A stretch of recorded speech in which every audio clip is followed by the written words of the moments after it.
बच्चे And the last evening of 2023. Yes है ना? जी। कैसा गुजरा ये साल? मैं कौन, आप कौन, कल कौन थे आज नहीं है। हो सकता है 2024 दिसंबर में हम भी ना हो। तो आज एक ऐसा बेशकीमत वक्त मिल गया मुझे इत्तेफाक से। नॉर्मली बात करते हैं इलेक्शन के, लेक्चर्स होते हैं, ट्रेनिंग्स होती है, प्रोडक्ट पे बात होती है, बिजनेस पे बात होती है। ये सब वक्त की बात है। इम्पोर्टेंट चीज सबसे दुनिया में कीमती चीज जो है वो वक्त है, वो पलट के नहीं आता। उम्र और वक्त किसी का साथ नहीं। तो जो भी लम्हा आपको मिल जाए ना, उसको आपने किस तरह गुजारना है, उसके लिए भी ज्यादा सोचने का वक्त नहीं है। जितनी देर सोचा वो लम्हा निकल गया। मिट्टी का जो आपने आवर क्लास देखा, वो घड़ी जो पहले जहाज थी, आप उसको उल्टा करते थे, मिट्टी खत्म हो जाती। इसी तरह हाथ से वक्त और जिंदगी फिसल। तो आज 2024 जैसा शेमी ने कहा, तो सर पे चढ़ा देता है मुझे। ये तो मेरा घर है ना, अब घर में बच्चे बड़े बुजुर्ग छोटे बड़े सब हैं। और रिश्तों की इस दौड़ में जब हम मोहब्बतें बांटते हैं या ख्याल शेयर करते हैं या सिखाते हैं, सीखते हैं, नाराज होते हैं, Can I have a little bit of limitation of this noise? जब आप लोग कुर्सियाँ उठाएं तो ऐसे उठाएंगे आवाज में, जरा समझ। तो जब हम बात करते हैं तो संजीदा गुफ्तगू में सीखने के लिए संजीदगी में डेप्थ जरूरी है। मजाक में बहुत कम चीजें याद रहती हैं, जबकि लोग मजाक करते इसलिए हैं कि हम गलत करते, उन्हें बुला देता है ना मजाक कर चीज को। और संजीदगी से एक जुमला भी सुना हुआ आपको याद रहता है और आपको बताने में भी आसानी होती है। ठीक है, किताबें लाखों, उस्ताद लाखों, लेकिन जब किताब बंद, उस्ताद आंख से बाहर, तो कितनी चीज आपके दिमाग में है। साइंस की दुनिया ये कहती है कि अगर हम 100 लोगों से 5 मिनट बात करते हैं और उसके 5 मिनट बाद हम उन कॉन्सेंट्रेटेड लोगों से पूछें कि मैंने क्या कहा, तो सिर्फ 10 लोगों को याद होगा। यस। हाँ, तो ये सब चीजें हैं। अब हम में से बड़ा, हम में से मजबूत कौन है जो अपनी गलतियों से सीखे और फिर उसे रिपीट ना करे।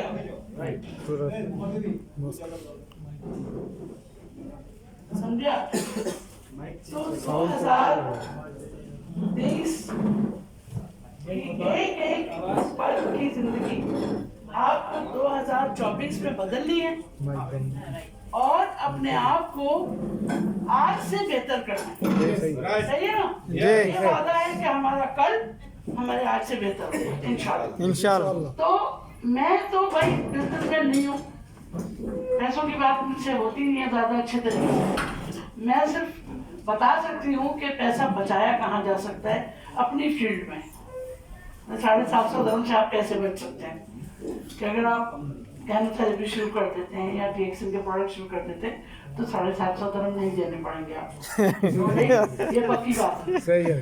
तो लेट्स सी कि 2023 कैसा था और कैसे हम उसे बेहतर कर सकते हैं। Are you with me? Yes. चलो, no more sleeping, हाँ? Get up. Yes. Get up. Yes. ये क्या है भाई? High mother and child mortality है। आप में से हर शख्स इनकम्प्लीट है किसी भी औरत के बगैर, right? Yes.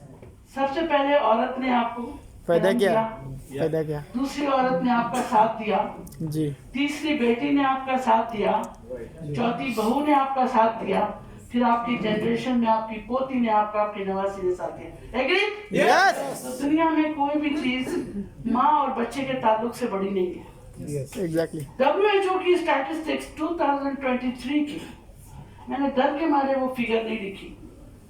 More than 18 million women per year, per minute, they die because of malnutrition, because of anemia। किसी की खून की कमी है, किसी की सेहत की कमी है, बच्चे की पैदाइश में मर गए हैं।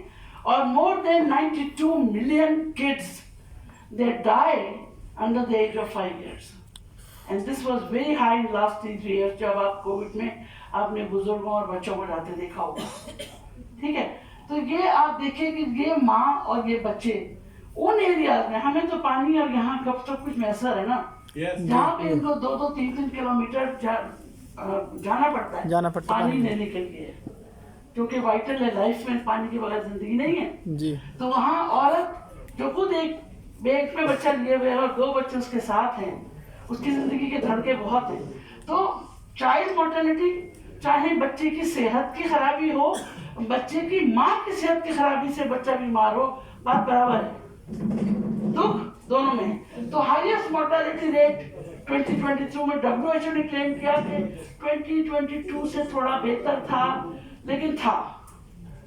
और WHO माजरत के साथ अगर इस वक्त सुन रहे हैं मुझे, फिर कैमरे लगे हुए, हो सकता है मैं बाहर निकलूं तो मुझे गिरफ्तार कर लिया जाए, तो मैं उनको बबांगे दहर कहती हूँ कि आपसे दोगला कोई नहीं है। आपने हम सबको वैक्सीन लगा के मार दिया, आज भी कोविड है, उसको नाम नहीं दे रहे, उसके टेस्ट नहीं कर रहे, आज भी हर घर में कोविड मौजूद है। जिनको वैक्सीनेशन लगी है उन सबको कोई ना कोई रेजिडुअल प्रॉब्लम है, 100%। या तो गला खराब है, या सर में दर्द है, या चक्कर है, या ढीले हुए हैं, याददाश्त की कमी। वैक्सीनेशन की प्रॉब्लम तो अपनी जगह, फायदे अपनी जगह, लेकिन क्या यही वैक्सीनेशन का कोई और तरीका नहीं था? उस तरीके से उनको पैसा नहीं आता। फाइजर सुपर फाइजर नहीं बनती, राइट। तो ये सब चीजें हम सब जानते हैं, लेकिन हिम्मत नहीं है उसे लड़ने की। तो कुछ ना कुछ तो अपने पैर पे करना पड़े। देखिए, जुल्म सहना भी सबसे बड़ा जुल्म है। जालिम तो अपनी जगह जालिम है, लेकिन जुल्म सहना भी अपने साथ जुल्म करना है, जिसके लिए कहीं किसी मजहब में भी इजाजत नहीं है। सही है। तो अगर हम इसके लिए आगे देखते हैं, तो जब हम जुल्म सहते हैं और बात नहीं कर पाते हैं, तो हम क्या करते हैं? हम टेंशन में आते हैं, स्ट्रेस में, और कहीं न कहीं धुआं निकलता है। हाँ, वो धुआं में गम निकाला जाता है या पीने में गम निकाला जाता है। मैं पीता नहीं हूँ, पिलाई गई है वाली कहानी है। अब पिलाने वाला कौन है? हालात हो, माँ बाप हो, औलाद हो, बॉस हो, दोस्त हो, वो अलग बात है। लेकिन ये एक बहुत बड़ा डायलेमा है कि जिसमें 2 बड़े हाथी, एक वो बीमारियां जो लगती हैं, कम्युनिकेबल डिजीजेस, जिसमें वायरसेस हो गए, मलेरिया हो गया, कंटेजियस हेपेटाइटिस हो गया, जिसमें कॉलरा हो गया, ये वो चीजें जो लगती हैं पानी से, छूने से, एड्स हो गया। और उसके बाद सबसे बड़ा दुश्मन हमारा नशा। और मैंने एक नशा और ऐड कर दिया है मेरी हिस्ट्री शीट में, एक नशा और ऐड हो गया, उसका नाम है फेसबुक, व्हाट्सएप। और हमारे हाथ यूं ही रह गए, यूं ही है बस। क्यों? हाथ में मोबाइल ही है, नहीं भी है मोबाइल तो भी हाथ में है। रात को ब्लैंकेट है, अंदर से लाइट नजर आ रही है, माँ देखने जा रही है, बच्चे सो गए, आवाज आ रही है खर्राटों की, लाइट जल रही है अंदर। तो what is this? This is another addiction. उसके बगैर हमारी एक दिन नेट बंद करके देखो, यूएई में सारे लोग जिम में आ जाएंगे और पार्क पे आ जाएंगे। किसी ने कहा था ना कि आज मेरे घर का नेट नहीं चल रहा, तो मुझे पता चला कि मेरे घर में कुछ अच्छे लोग भी रहते हैं। There is some everything except net के बगैर जिंदगी, नो नेट। तो ये जो कम्युनिकेबल डिजीजेस या बढ़ती जा रही है, इसमें आपकी सेहत को जो प्रॉब्लम आ रही है वो आप सब जानते हैं अच्छी तरह। फिर ये हमारी आदत है, मुंह में पानी आ जाता है, राइट। अभी तो थोड़ा सा हम लोग जिहाद में निकल आए ना, तो बर्गर थोड़ा कम हो गया है, वरना तो ये तो रोज का मामला था। यूएई में तो स्ट्रीट फूड की तो लिमिट नहीं है ना, अनलिमिटेड। पकाना तो हम लोग जानते ही नहीं है, हमने तो आसानी थी, मैंने 5 दिन का शावरमा खा लेंगे, वो राजा बेहतर है, कौन पकाए। उसके लिए हम सब खुद लेजी। और इसने क्या किया, इसने 2 और खराबियां दे दी, वही नॉन कम्युनिकेबल डिजीज दे दी और मेरे जैसे दुबले लोग दे दिए। तो इससे क्या हुआ कि आप और बीमारियों के लिए एक एडवर्टाइजमेंट बन गए, आप एक घर बन गए उन तमाम अनसीन हिडन डेंजर्स के लिए कि जिनमें मेटाबॉलिक सिंड्रोम से लेके diabetes, blood pressure, heart, Alzheimer's, kidney, liver, हर चीज का फेलियर आ गया। ठीक है, तो इसके बाद रिजल्ट क्या हुआ, 13 तरह के टेंशन, ब्लड प्रेशर तो होना ही होना, फिर साइकोलॉजिकल स्ट्रेस। अब आप जा रहे हैं दवा लेने के लिए, दवा की कीमत देख के ही स्ट्रेस हो गया, 200 dirham की दवा, फिर मैं बांग्लादेश से मंगा लेता हूँ, पाकिस्तान से मंगा लेता हूँ, जितनी देर में दवा आई उतनी देर में बंदा गुजर गया। अब करें क्या, इंश्योरेंस कितने लोगों के पास है और कितनों का ऐसा इंश्योरेंस है जो पूरी चीज कवर करता है, नहीं करता, किसी का नहीं। इतना मामूली इंश्योरेंस है कि पैराडोल, बस्कोपेन, ये सब छोटी छोटी चीजें ले सकते हैं। तो कहने का मतलब ये है कि अगर कोई फॉर लाइफ आपको दवा लेनी पड़ जाए तो क्या वो दवा आपके जिगर और आपके किडनी के लिए नुकसानदेह नहीं है? बहुत ज्यादा है कि नहीं? एक तरफ वो ब्लड प्रेशर को कंट्रोल कर रही है, लेकिन बाय 1 गेट 10 फ्री। क्या चीज 10 फ्री? एक तो डिपेंडेंसी ऑन ड्रग्स, आप एहतियात नहीं करते, हम खा तो नहीं ब्लड प्रेशर की दवा, चलो थोड़ा नमक खा लेते हैं, सही जी। मीठा, चलो शुगर की दवा खा रहे हैं, थोड़ा सा कालापन खा लेते हैं, कोई बात नहीं, दवा ज्यादा कर देंगे, डिपेंडेंसी ऑन ड्रग्स। फिर उन दवाओं ने टूटना है, उन दवाओं ने निकलना है जिस्म से, वो निकल नहीं पाती तो जिगर का स्टोर खराब, किडनी का फिल्टर खराब। अब जब आपका ड्रेन खराब हो जाए तो आपके घर का क्या हाल होता है? बस सोचो 2 दिन आपके बाथरूम ब्लॉक है, आप तो जाओगे नहीं घर के अंदर, सही कह रही हूँ जी। तो तुम्हारी बॉडी क्यों नहीं चलेगी? हर तरह की बीमारी, हर तरह के जरासीम उस गंदे माहौल में परवरिश पाता है। फिर आइए क्लाइमेट, कुछ चीजें आपके हाथ में हैं, कुछ चीजें जो नागहानी आसमान में, मौसम चेंज हो रहा है हमारी अपनी हरकतों की वजह से, वहां पे भी कुछ ना कुछ हमारा हाथ है। हमने एक दरख्त काट दिए, हमने पानी खत्म कर दिया, हमने गंद वाला पानी में डाल के मछलियों को खत्म कर दिया, जितना भी पोल्यूशन की जो भी मकदार आप समझ सकते हो है। तो ये सब क्लाइमेट चेंज फिर हमारी उस तरफ आ जाएगी कि जो ग़िज़ा हमें इस ज़मीन से मिलती है उसकी क्वालिटी खराब होना शुरू हो गई, उसमें लोगों ने बिजनेस करना शुरू कर दिया, artificial genetic engineering of plants शुरू हो गई, जिसकी वजह से जो एक हाइजीनिक हेल्दी फूड नजर आ रहा है वो उतना फ्रूटफुल नहीं है, उतना एक हमें कैफियत नहीं देता जो एक आम हेल्दी ऑर्गेनिक फूड देता है, सही, उसका पैसा भी ज्यादा है। अब तुम 1 किलो टमाटर लेने जाओ, नॉर्मल टमाटर 2.5 कितने रुपए केजी, 6 dirham, राइट। उसके बाद ऑर्गेनिक लो 22 से 25 dirham, मैक्स 25 dirham तक का मिलेगा, कौन खरीदेगा? फिर खाओ वही पोल्यूटेड चीजें, एंड अप हो गए 750 dirham देने पे, समझ आई? ये तमाम चीजें हैं जिनके लिए, और इसके लिए तो मैं क्या कहूँ, करें तो सिर्फ 3 सेकंड की खामोशी का मसला, चाहे वो फलस्तीन हो, चाहे वो सूडान हो, यमन हो, कॉन्गो हो, सीरिया हो, सोमालिया हो, नाइजीरिया हो या इथियोपिया हो, ये वहाँ हर घर की कहानी है। वहाँ छोटा बच्चा जब घर से बाहर निकलता है तो वो ये कह के निकलता है कि मेरा कहा सुना माफ करना। बड़ा आदमी जब जॉब पे निकलता है सब माफ करके निकलता है और बीवी को बता के निकलता है वापस ना आऊँ तो ये करना, ये करना, ये करना, और अक्सर वापस नहीं आते। तो 2023 ने हमें ये तोहफे दिए, और ये बच्चे पता नहीं सदियों से किस तरह से अपने आप को संभाले हुए। इनका हर जनरेशन जो है वो एक बाकी जनरेशन, एक अनहेल्दी जनरेशन। अच्छा, उसके अलावा जिस जगह ये बम्बार्डमेंट हो रही है वहाँ जो भी अवध गजा होगी नहीं, वहाँ कास्ट हो ही नहीं सकती।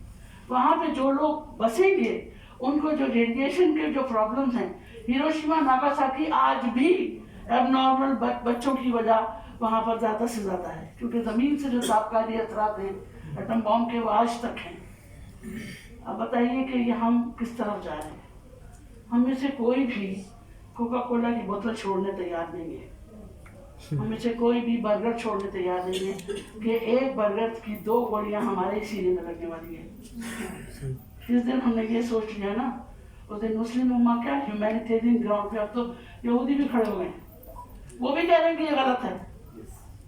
जंग करने के भी कुछ आदाब हुआ करते हैं, जंग करने के भी कुछ आदाब हुआ करते हैं। औरतें बच्चे उनको छोड़ के जहाँ जंग कर रही वहाँ करो ना, अस्पताल पे मार रहे हो, तो इस पे नहीं जाते, दिल दुखता है। लेकिन बाहर अब ये वो एक बड़ा तोहफा है जो 2023 ने हमारे दिलों को दिया, और इस दुख से हम लोग को निकलना है और उसके लिए जो प्लान बनाना है वो सोचना है। तो क्या करें? ये तो था 2023 बीमारियों से भरा हुआ, ठीक है। कितने लोग चले गए, सोते में चले गए, कोविड से चले गए, एक्सीडेंट से चले गए, एयर क्रैशेस हो गए, बम्बार्डमेंट से चले गए और बीमारियों से चले गए, दवाइयों के साइड इफेक्ट से चले गए। लेकिन अब क्या करना है? क्या हम कुछ चीजें बदल सकते हैं? लेकिन उसमें सबसे पहली चीज जो होगी माइंड सेट, नियत। इन मला मालूम है नियत होगी तो आप अमल करेंगे, नियत नहीं होगी तो अल्लाह भी मदद नहीं करेगा। तो हमें क्या चाहिए? Prevention and control. जीना और एग्जिस्ट करना, इसमें फर्क है। एक आदमी वेंटिलेटर पे भी जिंदा है लेकिन वो जी नहीं रहा। अपनी जिंदगी को भरपूर जीना, बीमारी के बगैर जीना, एक खुश आइंद मुस्तकबिल की ख्वाबों के साथ जीना, बच्चों की खुशियों के साथ जीना, अपने ख्वाब पूरे करके जीना, इसको जीना कहते हैं, इसको लिविंग कहते हैं। किसी बच्चे से पूछा था कि what is the living difference between living and existence, Pakistani बच्चा था, तो कहने लगा कि people live in America and we exist in Pakistan. You know the difference? समझ में आ रहा है ना अल्फाज का दुख? वो ये समझ रहा है कि जहाँ प्राइमरी सहूलतें, बेसिक बुनियादी जरूरियात पूरी नहीं होती, वहाँ सिर्फ आप जी रहे होते हैं, जहाँ सरवाइव कर रहे होते हैं। लेकिन भरपूर जिंदगी वहाँ जहाँ बुनियादी जरूरतें, जिनमें सेहत सबसे बड़ी है, वो शामिल होती है। ठीक है, तो ये हमारा पहला goal, prevention and control, next year के प्लान के लिए।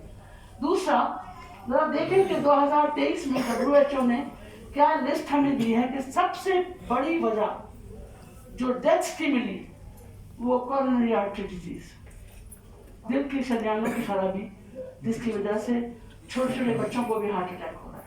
तकरीबन 5.9 billion people in the world are affected by heart disease, और अब बढ़ ही रहेंगे ये। और ये गलत है, इसलिए कि ये वो स्टैटिस्टिक्स है जो उन लोगों ने वहां कलेक्ट कर ली जहां कलेक्ट कर सकते थे। थर्ड वर्ल्ड कंट्रीज तक तो आया ही नहीं कोई, जजीरों में कोई गया नहीं। छोटे छोटे मुल्कों में जहाँ गरीब लोग हैं, जहाँ दवा या दारू डॉक्टर का नाम नहीं है, वो तो स्टैटिस्टिक्स में आते ही नहीं। तो WHO की जो भी स्टैटिस्टिक्स है मैं तो उसको बैन करती हूँ। मैं सिर्फ तरतीब दे देती हूँ कि हाँ चलो तुमने ये सबसे ज्यादा माना, अब उससे कम दिया, उससे कम दिया, अब नंबर नहीं दो क्योंकि तुम्हारे नंबर काबिल भरोसा नहीं है, तुम सब जगह नहीं पहुंचे हो। मैंने सिर्फ अमेरिका को ले लिया, कनाडा को ले लिया, जो डेवलप वर्ल्ड है उससे बात कर ली। अंडर डेवलप वर्ल्ड का कोई डेटा बगैर पैसों के तैयार नहीं किया। घर में बैठ के आर्टिकल लिखे, मैं लिख सकती हूँ 50 आर्टिकल घर में बैठ के। अभी मैं 1000 दरम किसी यूनिवर्सिटी को पकड़ाऊँ और को कहूँ ये मेरा छापना है, वो छाप देगा। तो सच है झूठ है वो अल्लाह जाने। तो कोई भी रिसर्च 30% काबिल कबूल इसलिए नहीं है कि हमें नहीं मालूम कौन लिख रहा है, कैसे लिख रहा है। ठीक है, अच्छा उसके बाद सब उसी से रिलेटेड ब्लड प्रेशर बड़ी वजह, शुगर बड़ी वजह, रिजल्ट कोरोनरी, और उसके बाद स्ट्रोक। कोई भी वजह से टेंशन तो आपको सबको है, स्ट्रोक की कोई उम्र नहीं है। खास तौर पर यंगस्टर्स जो कि बर्दाश्त नहीं कर सकते, अचानक कोई खबर आ गई, अचानक कोई सदमा मिल गया, तो जो रगें आपके अल्लाह ने रास्ते दी थी वो बर्दाश्त नहीं कर सकी, वो लीक कर गई। जहाँ वो लीक कर गई वो हिस्सा दिमाग का बैठ गया और आप स्ट्रोक का शिकार हो। आधे की पैरालिसिस हो, मतलब पैरालिसिस की किस्में। Third, chronic obstructive pulmonary disease, यानी आप देख रहे हैं कि एक आदमी साल भर से खांस रहा है, हो रहा है कि नहीं? कोविड में आपने देखा 6-6 महीने हो गए खांसी खत्म नहीं, आज भी 2-2 महीने से खांसी खत्म नहीं होती। कहते हैं क्रॉनिक ऑब्स्ट्रक्टिव पल्मोनरी डिजीज, और इसमें न सिर्फ वायरसेस आते हैं, इसमें आपकी आदतें भी आती हैं। जो लोग फर्स्ट वाइफ उनकी जो सिगरेट होती है, वहाँ पर ये जो आपकी नालियाँ हैं ये सुखड़ जाती है, तो सांस की जो रवानी है, ऑक्सीजन और कार्बन डाइऑक्साइड का एक्सचेंज है, वो सही नहीं रहता। तो वो थर्ड सबसे बड़ी वजह है मौत की। उसके बाद लोअर रेस्पिरेटर, आपके लंग्स का निचला हिस्सा जो हम इस्तेमाल ही नहीं करते। हम में से कितने लोग सुबह में डीप ब्रीदिंग एक्सरसाइज करते हैं? कोई नहीं। हाथ उठाओ। 5 बताओ। 1/3 ऑफ योर लंग अल्लाह ने इमरजेंसी के लिए साइलेंट रखा हुआ। जब आप डीप ब्रीथ लेते ना, नाउ दैट 1/3 स्टार्ट, ये बिल्कुल वो हिस्सा है जो एक कहते हैं ना स्टपनी की तरह आप